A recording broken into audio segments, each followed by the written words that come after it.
One more thing.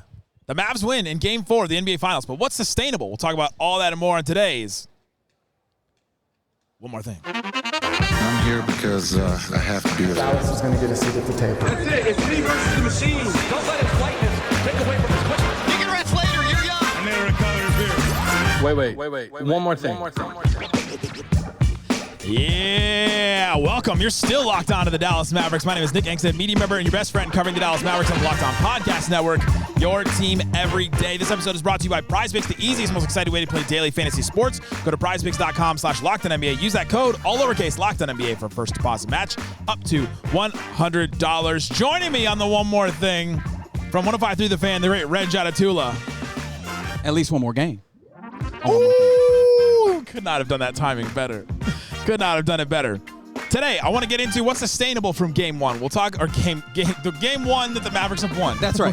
The one game the Mavericks have won. We'll talk about that. That's the only one that matters. We'll get into some of that. We just talked with Slightly Biased on the three-man weave on the post-game show, but let's get into some of the things. And I just want to go through like point by point, and we'll just talk about what's sustainable, what's not from this one. The Mavs in this one dominated in the paint. 26 points for the Celtics in the paint. 60 points for the Mavericks in the paint. Absolute domination at that point. It felt like something early on the Mavericks wanted to do. And it felt like that in Game 3 that they wanted to hit the paint over and over again. Kyrie was driving. Luka was driving. They were trying to get those lobs back. They were trying to do some post-ups here and there. Is that sustainable for the Mavericks to just continue to attack the paint like they did in Game 4 successfully that they tried in Game 3? Yes. On the attacking side of it, it is sustainable. We've seen them get downhill. Oddly enough, there's been a lot of missed bunnies at the rim during the course of this, and that's been a very big distinction. I think what made this even better was that some of the role players came along, and not just in the general sense. Like, you saw Derrick Jones Jr. get downhill and drive early. You saw PJ attempt to. PJ had a little bit of toughness with it. And then another thing, and we talked about this on the three-man weave with the postgame,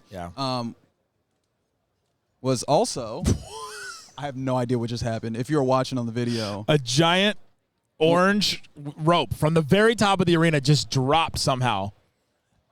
Is this what was holding the balloons up? Is there confetti up there? I was like, is this what is happening? Is this load bearing? Is this structurally? Yeah, if we pull this, will the whole video board come down? Okay. I'm just gonna not touch that. The point I was making is another thing that adds to the driving and attacking into the paint.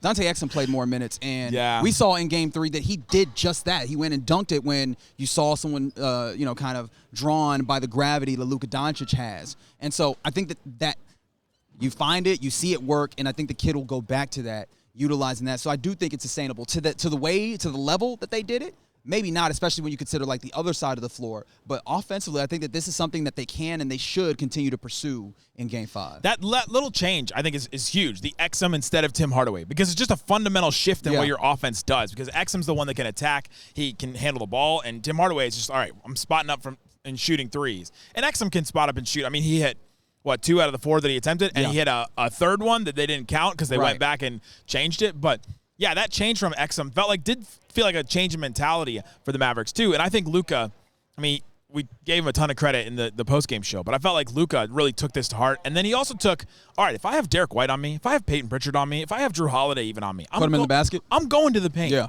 I'm going. It doesn't matter. Maybe he got shot up again or whatever, because it didn't look like he was as hurt. And I started to rethink some of my takes about his injuries. But if you remember early on, all of his shots were short. Sure. Yeah, sure.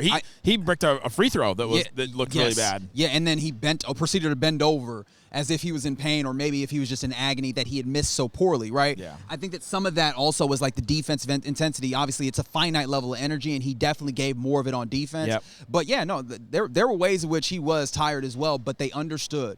This is the mission. Get downhill, attack the paint. And I think they recognize this is the way that they have to do it, especially if you're not going to take and knock down as many threes. Then, the most efficient shot outside of that, and of course probably the actually most efficient shot if you go and break down points per possession, is when you make sure you get downhill and you get to the rim. And so I think that they're just playing a numbers game as well, because that's what Boston is doing to you shooting threes. I think not having Porzingis again, he was quote unquote available to play according to Shams Charania. If absolutely necessary. And then Mazzulla said we would use him in certain instances if it called for it and all that. I didn't think he was going to play in this one unless it was a blowout and the Celtics were about to win the championship. There were points where he wasn't even on the bench actually. Yeah. In the course of this. Yeah. So I think not having him, even though he's only playing 22 minutes, his ability to pull that center out to be able to defend the rim a little bit, to be another long, like the biggest body on the Celtics. Like, they have size. They have Tatum, Brown, Horford. Like, they do have size, but it's not 7'3" size, right? So to not have that, I feel like it still opened up the rim a little bit more for the Mavericks, so that help defender from Porzingis isn't coming over to stop them. And I thought Porzingis not being there, I thought was changed what the Celtics wanted to do a little bit. Yeah, and I mean, you thought that the decision to go to Xavier Tillman for Joe Mazzulla was a really good one in Game 3, but you knew that was still something you could attack, and I thought they did a better job of doing that, doing just that. And I think it was not just because Luka and Kyrie, they upped their intensity, and they did.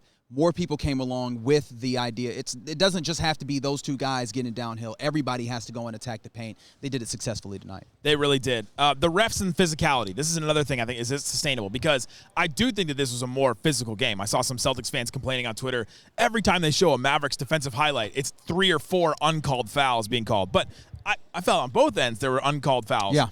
For teams. Absolutely. Is that sustainable? Because another referee crew comes in and calls it closer, and then maybe the Mavericks get a bunch of fouls early, and then all of a sudden, like, you can't play defense the same way. No, that's not sustainable. We've seen that over the course of this playoffs, where they've gone up and down. And I think one of the reasons why, particularly the Mavs on the court, have been so upset is because when they have a particular ref that maybe calls it a little tighter or sometimes a little less consistent, because that might be the gripe at times, it makes it tough on them. But it's because this Mavs team, since the trade deadline, decided that they are going to be predicated on playing physically. They're going to play right at the borderline. And the problem about playing at the border is if that border edges in on you, now you are over the line. And I think that's the tough part about it. That's not a sustainable part, but what is incumbent upon the Mavericks, and Jason Kidd has preached this type of thing as well, is you have to recognize if that line moves back, you have to find a way to play within that but still get the job done. To adjust. Yeah. It does feel like that's the new adjustment. When the Mavs used to miss a bunch of threes, they would hang their heads. And then sometimes when they wouldn't get foul calls on offense,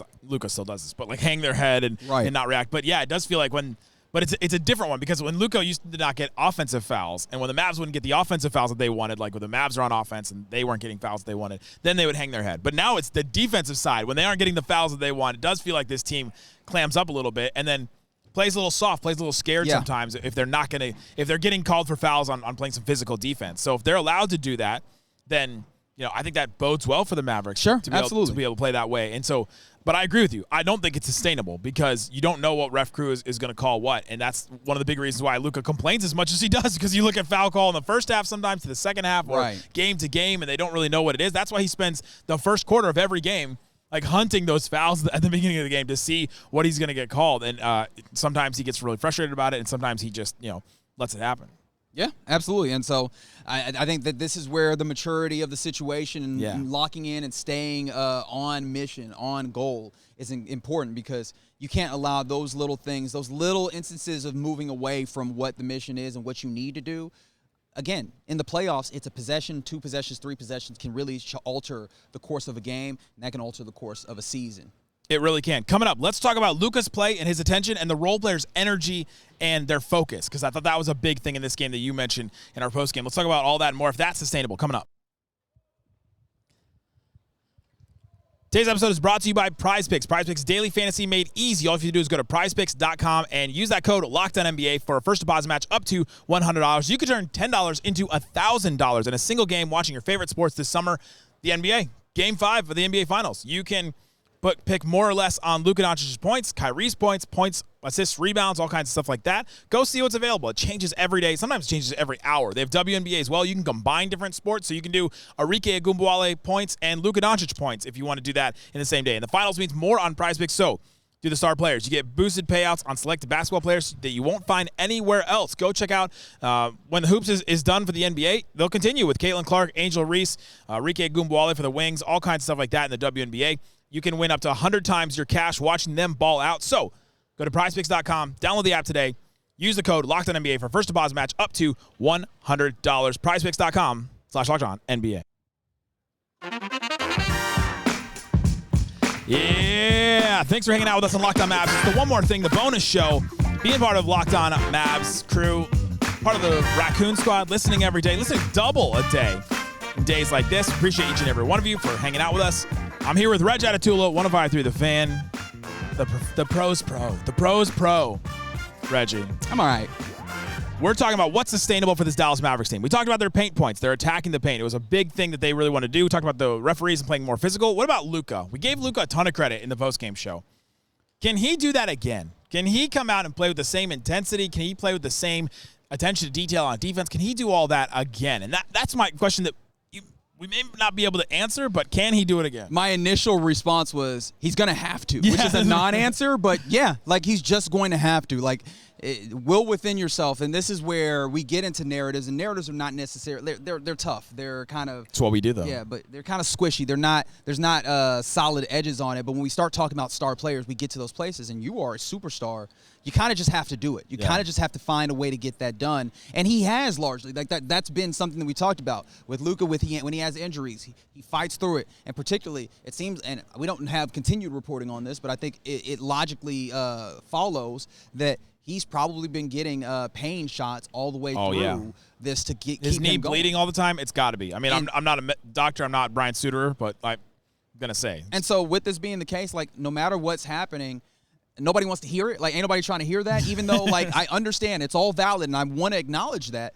You're just going to have to find a way to get it done. And I think ultimately he showed that he can. And so whether or not it's sustainable or reasonably expectable to be sustainable, you got to go out and do it. The attention, I think, can be sustained. That I think he can do, because I think one of the reasons why I was trying to like talk about his injuries when it came to the criticism of Luka, because I think that affected his attention. I think that affected what he was willing to go out there and do, because it's just wearing on you so much to be like, all right, and I've got to do all this on offense, and I'm being asked to do so much on defense. And so then it was like, let me take a break here for a second on the court. And then Sam Hauser gets a 3 over in the court. Like, you just can't do that. I think the attention can be. And I think the not complaining, the calming down, the focusing on the game, all that. I think that focus can be sustained. Right. I kind of wonder, both injury-wise and focus-wise, if having only one day off between these games instead of having multiple days off, I wonder if that affected him, because you'd think, like, it feels like when Luka gets going, you know, game ones he's struggled at times because it's a long layoff, and then he's trying to get back into it again. But when he's in rhythm and he's like back on that knee again over and over again, I feel like it kind of helps to have less time off. It's possible. Another thing that I wonder about in the course of this, whether Luka is sustainable, I think the result might not be sustainable, because one of the things that happened for the Celtics, and it's not a Celtics podcast, but obviously it's pertinent. Yeah, go listen to Locked On Celtics. It felt like they lost the plot. Sure, yeah, they really did. And one of the big things in the postseason is you got to hammer pressure points. They did not hammer pressure points. And if that added pressure is on Luka, now what does that do? Does that allow him to do some of the same things? I don't know. But like you said, the attention, the control, the parts that you can control, he can do that, and he needs to do that if they want to try and push this and maybe even make history. Is the Celtics' lack of attention and lack of going after those pressure points and lack of commitment, and felt like they had no flow on their offense at all, is that sustainable? What was from the Mavs? That's kind of hard without watching the game again, but I feel like you can get them second guessing, and that's what Jason Kidd tried to do with the, you know, Jaylen Brown's their best player. Like, some of that was some mind games of like, hey, can we get them second guessing? Can we get Tatum to go after, you know, and do what he did tonight? I mean, he didn't take that many shots, but he also just like pounded the rock over and over again. Didn't drive for those kickouts, didn't get the same kind of looks that he wanted in the other games. But there was some Celtics media like next to me early in the game to go, oh, he's going for the Finals MVP. Can he lose the plot in that, where he's like, all right, I'm going for my own stats, instead of letting us go with the flow of our offense that's worked so well in this series? The tough part about that is typically, like, this is the warning, right? When you do it once and you lose it's like the game. Luka's game 3. Right, and how many times did the Celtics do this during the run in the East, where they had a team that Twice. they were clearly They lost. better, and then they lost a game, Yeah. and then they got back on their P's and Q's, and so that's going to be the tough part about it. I don't know that you can expect the Celtics to not be putting their best foot forward again, and so, again, you have to come out with your best foot forward. Now, if both of y'all come out with your best foots forward, the Mavericks can compete. We've seen them compete in the first couple of games while also still not getting everything right, but I don't think you're going to get another 30, 40-point, situation where the white flag is waved before the fourth quarter. You don't think they'll be up 48 again? I can't imagine so. I'd be wrong. You don't think that's sustainable? I would love to be wrong. But, but you're going to have to compete because I don't know that you can depend on the Celtics to give you some of the things that they did. And I don't want to make it seem like the Mavs didn't go take this game. They absolutely did, but they were aided a little bit by the Celtics. The role players, the energy and the focus of the role players felt like it was all there. Everybody was locked in. Everybody was giving the extra effort and all that. Is that sustainable from game to game? Can they take that and bottle that somehow and go back to the TD Garden and go back to Boston and do the same thing that they did in front of their home fans? Because it felt like there was something extra special there for them in this game, and that's a tough environment to go play and to try and have that same kind of intensity, the same kind of communication. I think it's probably easier to communicate on the court here than it is in TD Garden. It's a smaller type building. The ceiling's lower. It's louder in there. The fans are obviously louder than Mavs fans are. That's a fantastic point. No, that's a fantastic point that the communication is part, because some of the lapses are they didn't feel connected during times, and part of that connectivity is being able to communicate and being on the same page. But I think in addition to that, and while that is true, they absolutely can replicate this because as much as we might say that the building brought energy, they generated it themselves. From tip, they're hitting the floor. It just has to be, hey, guys, how bad do you want it? And are you willing to literally put it all on the line right now? Because there's no tomorrow if you do not. Yeah, that's right. I think that's the level of intensity and attention to detail that they can bring and that they brought tonight. It's going to be more difficult, as you mentioned. The communication is not going to be as easy, but that just means that you have to be even more aware in the circumstances. I think one of the positive things about can the role players do this again? Is that part sustainable? They didn't shoot lights out from three, except Tim and Tim in the garbage time minutes. But it wasn't like in the OKC series, PJ hits 507 threes or Derrick Jones Jr. hits a bunch of threes. It wasn't that where you go, I don't think they can do that 4 more times. It's just the attention, focus, and honestly, the calm nature of this team, where it didn't look like they were sped up. Dante Exum didn't drive into the stanchion on a drive. It felt like they've arrived. It's like arrive at this point.